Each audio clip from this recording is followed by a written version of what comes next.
Assalamualaikum warahmatullahi guys. Now, quick disclaimer: if you're a Ciryl Gane fan, then please click off the video right now because what I am about to say about him is not very kind. So, Ciryl Gane is the biggest fraud in UFC heavyweight history. Now, there are a lot of reasons for this, and I will explain all of them one by one. This is his third title shot, and obviously the previous two were deserved title shots since he was the interim champ when John finally came back. Finally, he bulked up to heavyweight. And previously when he fought in Ghana that time, it was also it was a deserved fight. But in this fight, Alexander Volkov did not duck Thomas Peral as a contender, unlike Ciryl Gane. So Thomas Peral, I think he finished Volkov in round one. Of course, that's Tom, and that's the reason why Ciryl versus Tom is more marketable compared to Volkov versus Aspinall too. And that's the main reason why the UFC actually made this fight instead of Volkov, because they usually say that if a robbery does happen, a clear robbery like that, then they, as far as the matchmaking goes, they count it, they count the win, like the one who got robbed, they count it as a win for them. And that's obviously fair enough, but in this situation I feel like just because of the marketability, Ciryl Gane got privileged again, and he got an undeserved title shot. And yes, the thing is, a lot of people, a lot of people are actually worrying about Thomas Peral, saying very dumb shit that Ciryl can knock him out. Ciryl has a very high, but a lot of people are seeing this fight as a hit or miss. The thing, but the reality is Ciryl has no chance. Like, people are saying that he moves like, like he's, both guys are heavyweight but they move like middleweights. Tom does, but Ciryl does not. In his fight against Volkov, he did not look like a middleweight. Like, he didn't. He got grounded. He got brutally outstruck in the ground and pounds. Like while they were on the ground, his takedown defense was absolutely shit.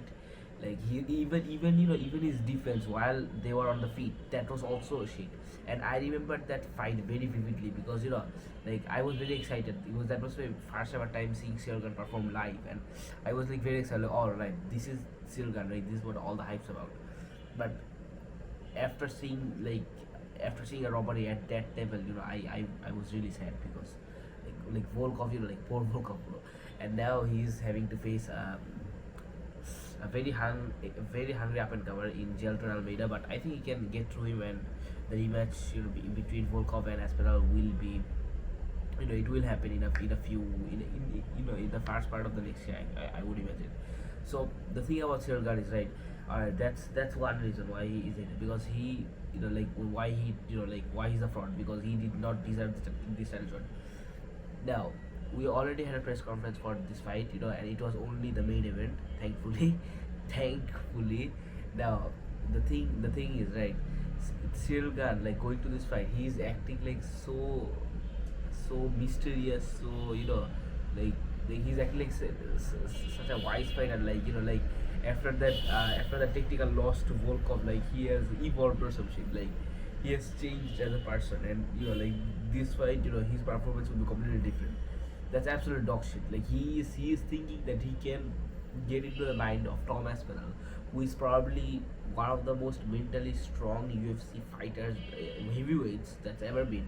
Because like, even John Jones couldn't get into the head of Tom Aspinall, and Tom Aspinall retired John Jones even without even fighting him. And like, it's not only Tom Aspinall's like skills inside the cage, it's also outside the cage. So like, Ciryl Gane is really, like, if Ciryl Gane is actually trying to get inside Tom's head, that's really stupid of him. Like, because Tom is Tom. Like like, his average fight time is 2 minutes and 2 seconds, and I feel like after this fight it will be even less, because Tom easily knocked out Ciryl Gane in the first round, and like, you cannot say otherwise. You just can't.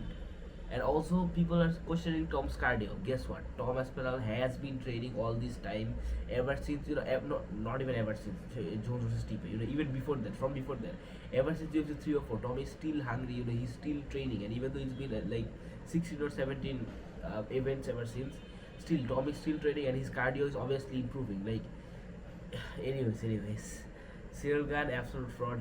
That's what, guys. You guys, we should have brought you guys think, and shall say, now,